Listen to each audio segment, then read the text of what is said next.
So you can view my slide.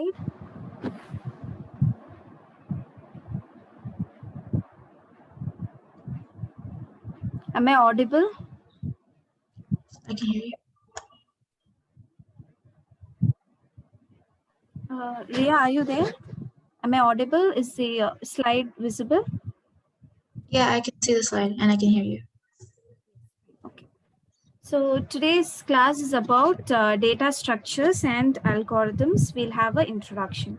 So today's session, we'll deal with what is an algorithm and how its characteristics should be in order to convert into a programming language, and what are the data structures available, why we need data structures, and what are the common data structures, and we'll deal with small sample Java program. So what is an algorithm? Ria, do you have any idea before, or you have learned already? Yeah, I've learned like the basics, the definitions and everything.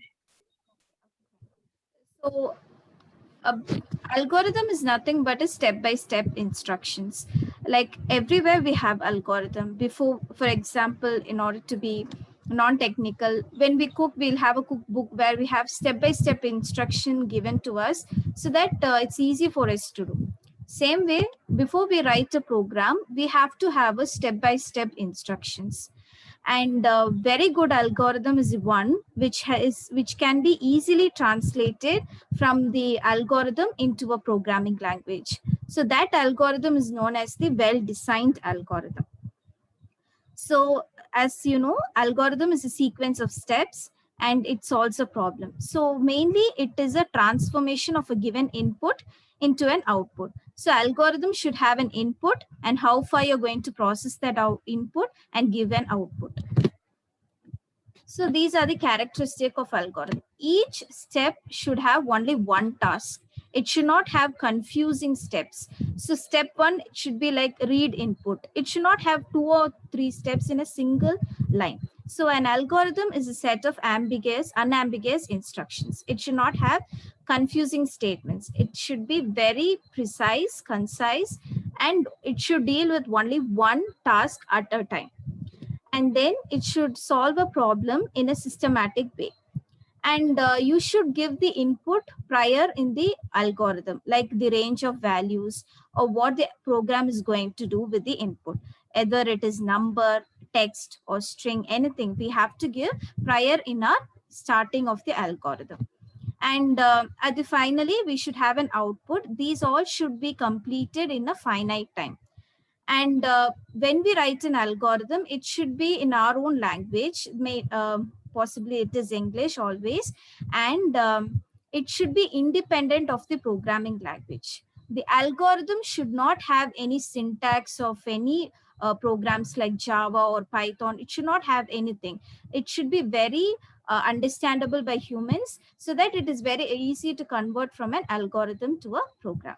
So these are the 5 steps to have a good algorithm. So before that, I will show you an algorithm to check if number is positive or not. First step will be, we will ask the user what number are you going to check. So we are going to print it on the screen, give any number.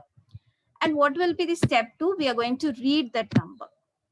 And then we are going to check if the number is positive or negative. So we are going to have some conditional statements. So step 3 will be, when the number is given, after reading the number, we have to check whether the number is greater than 0. We have to check whether the number is greater than 0. If it is greater, then we'll put it as number is positive.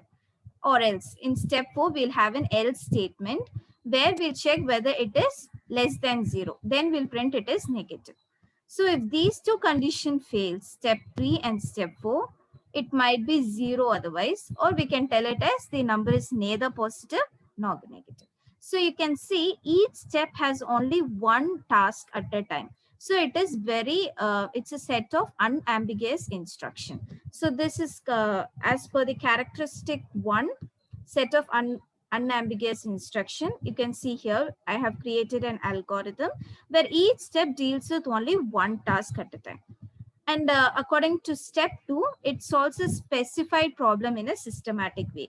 Yes. So our problem here is we have to check whether it is positive or not. So we are checking it in a systematic way, like with the conditions. First, we are checking it is greater than 0. If that condition fails, what we are doing, whether we are checking the number is less than 0. If that condition fails, the other step.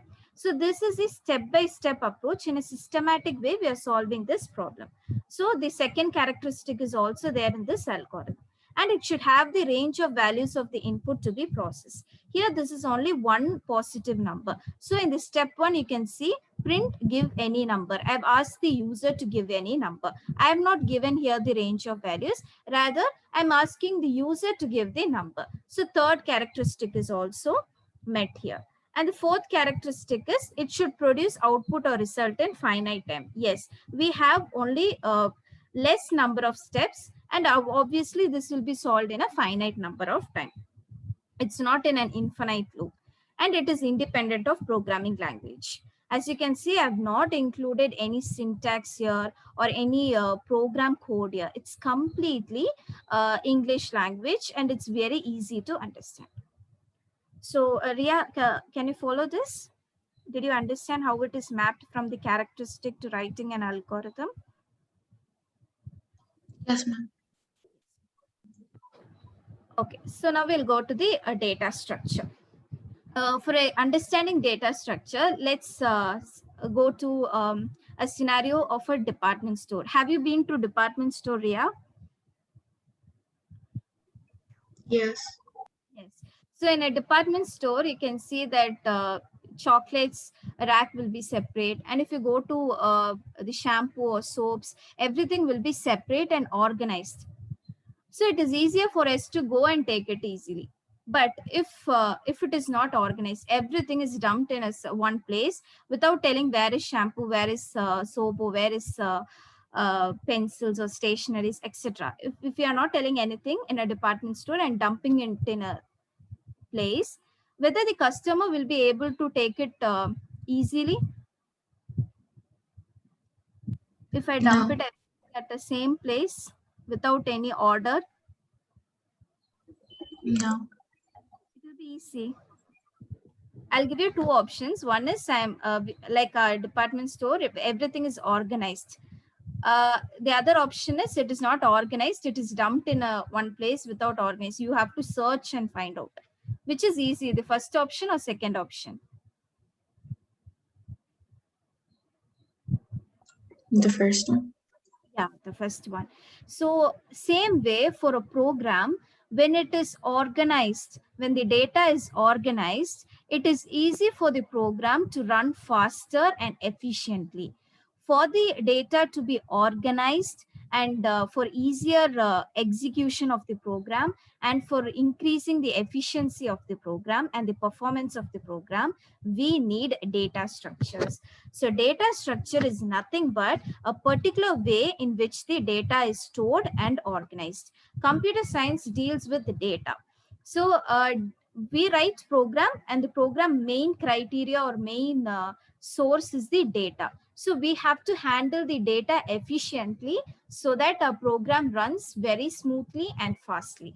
So for that, we need data structures. So data structures is a way in which data is stored and organized.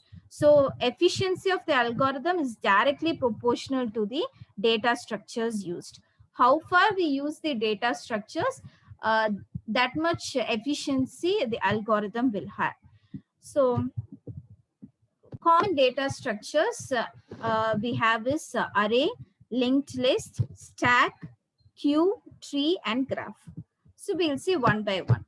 So array is like in a memory, it is stored in a contiguous locations in memory, that is continuous locations. For example, in a student database, you have 1 to 100 all the students name without any gaps. So those type of data, if you want to store it in the computer, you can use array, where you have continuous data in continuous location, next location. It is not having scattered locations. It is very continuous. So this is used for implementing matrices, because in matrices we have rows and columns. Like how I said now, a student database will be having rows and columns. Rows will deal with student name, student address or something, and the column will be having the student roll number. So implementing matrices is easy with array data structures. Next is about linked list. Linked list is opposite to array. Array stores data in continuous location, whereas linked list stores data in scattered location. But even though it is scattered, we can understand, or we can retrieve the data using the first data. For example, the first data will be having the address and location of the second data where it is. For example, RIA will be having the RIA node will have the address and location of your sister, and your sister will be having the address and location of your mother. So it will be scattered like this. It will be easier to find, very easy to retrieve. It is not in continuous location. So since it is not in continuous location, it is not static, it is dynamic. You can create as much as you want as the program runs, or it is easier for dynamic creations. So linked list is used for dynamic memory management because it is not stored in continuous memory location. It is scattered. Next, we have stack and queue. Stack is like a school bag. If you open it, only one side you can take the book, and you can close, put the books back in one side. You don't have double side in your school bag. Same way stack. Stack, you can insert the elements or insert it or delete it at the same end. We don't have two ends, we have only one end. So this is mainly used for giving function calls in programming language. And next is queue. Queue is the normal queue, what we see like in theaters. We'll enter into one way to get the tickets and exit in another way. So insertion is in one way, one end, and deletion is in the other end. So this is mainly used for printing documents in a printer. While you give print option, many documents you can give at a time. All the documents will stand in a queue in the printer, and you will get all the documents printed out of the printer. So insertion is at the one end by the user, and the deletion or the output you get at the other end from the printer. So printing multiple documents in a printer is a queue application. Next, you have tree and graph. Tree is like a hierarchical structure. So this is used mainly for maintaining the files and directory in an operating system. Because if you see, for example, this PPT is there in my folder where I've stored, like I have created a folder called PyGrid. Inside PyGrid data structure, inside data structure, this PPT is there. So this hierarchical format can be utilized by the programs only using tree data structures. So this is mainly used for maintaining the files and directories in an operating system. And graphs. Graphs is like in the websites, we have so many links. Each links can have sublinks. So all the links are interlinked. So these are not hierarchical also, not linear also. So this is used for linking various sites through the roadways. So as you can see, array, linked list, stack, and queue, all these are linear data structures, whereas tree and graph are non-linear data structure. In depth, we'll see it in the next session.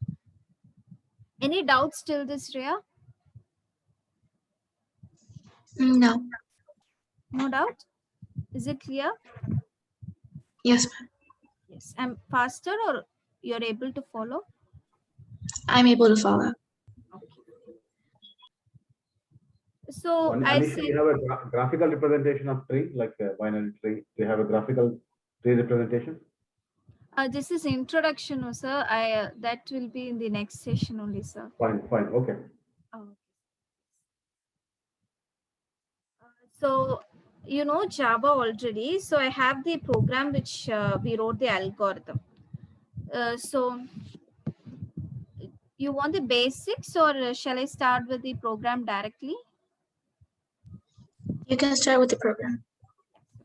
So first step, what we did the algorithm is print give any number. So you can see for before printing and read any given number. So here I've just started with reading. So then I've given the print. So there's a swapping of step 1 and step 2. That you can change it here. Actually, step 1 can be the read, and then the step 2 given any number. Okay, fine. So here for reading that number, you need something called scanner. I think you already know this. Based on this library only, you can use the like scanning the numbers which is given. So we should have a class, and inside the class we'll be having the main function. So the public is the visibility which we are giving. If you give public, it's visible to all. Then class, and you can have the class name. So class name and the file name which you're going to store should be the same. So I've given positive, negative, and then inside that we have the main function. So main function, again, public, you can change the visibility if you want. You can have it private, but that is only to a particular set. Visibility is lesser. Public is visible to all. Then you're giving static because if you give static, there is no need to create objects for the main function. So for that reason, we are creating static, and we are reducing the memory allocation. When you give static, there's no need to create objects for the main function, so that the memory utilization will be reduced. Then void, that is the return type, nothing written. So void and main. Then you have the you have to give string args. Now I'm going to use a variable called number. So it is of integer type. Now I'm going to use the scanner class. So for that, we have to call scanner, then create the object scan is equal to new scanner of system.in. This is the format. And then you have to print, give any number. You have to ask the user, and then they will, you have to read that. And finally, you can close the reading class. So scan.close, that object can be closed. So after this, we are going to check the 3 conditions here. Check if number is greater than 0. So you're going to check with the if condition. So you're checking whether the number is greater than 0, and then you're printing it. If it is greater than 0, then you're printing it is positive. And the 4th step is you have to check whether it's less than 0. So if number is less than 0, you're printing it number is negative. And finally, if both the conditions fails, it has to be neither positive nor negative. So this how we are converting an algorithm into a programming language we prefer. This is one sample format. So how do you run Java programs? Riya? I use Eclipse. Which one are you using? Eclipse. Okay. You have Java JDK installed in your computer, and that's an easy way also to do. I'm not sure. So I think this is a link. You can try it later. Oracle.java. I'm pasting it in the chat box here.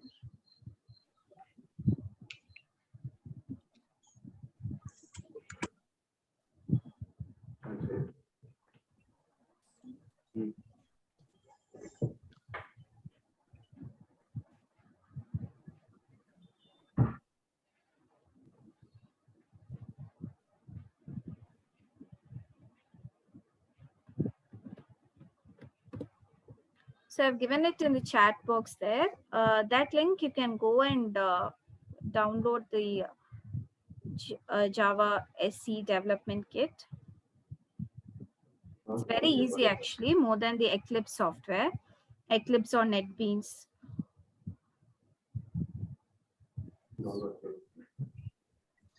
Okay.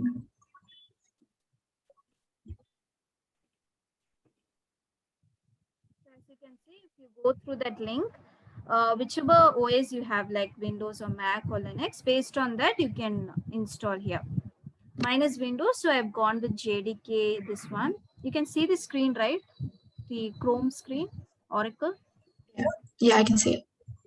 So after installing, you have a set of steps like to set the path.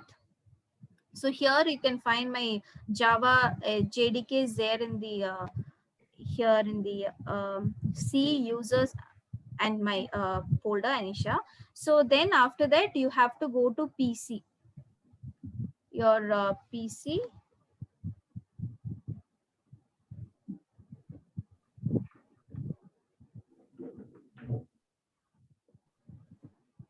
You have to go to PC, and then you have to go to properties, and then you will be having the advanced system settings.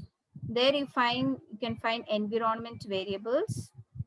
If you click that, you can give new, and a Dropbox will appear where you have to give the variable name, and the variable value will be, you can browse the file where you have installed the JDK, and then you can give that, and then click OK and OK. The path will be set. After setting the path, you can just write your code in your notepad. So after writing the code in the notepad, you can save it. Save it in the folder where Java JDK is there. And then you can execute your program using the command prompt. So command prompt, you can see like Java C. First you have to compile the program, then run the program. So Java C, I've given the file name of pn.java. Then you can run the Java program. So you can see the output. Once. Can you see the screen which I'm showing? Yeah, I can see. You can see the command prompt, right? Yeah. So here you can see like Java PN is my file program name. So then first you have to compile Java C pn.java. After compilation, next you have to give Java PN, that is running the Java program. So it will ask give any number. I've given 12. So the output is 12 is positive number. So this is easy way, and memory also will not be utilized much. If you use Eclipse and NetBeans, you need a lot of drive, the memory, but this is very simpler way to use. If you're comfortable with Eclipse also, you can use that, not an issue. So that's all for today. Any doubts till this? No, ma'am.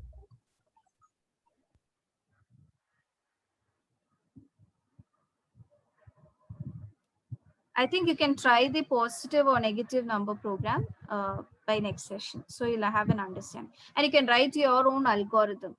I think you can try it for to check if a number is prime number or not. You can write an algorithm with the characteristics which I've told, and then map it into Java program. So we can have discussion in the next session. Is it okay, Rhea? Is that program okay?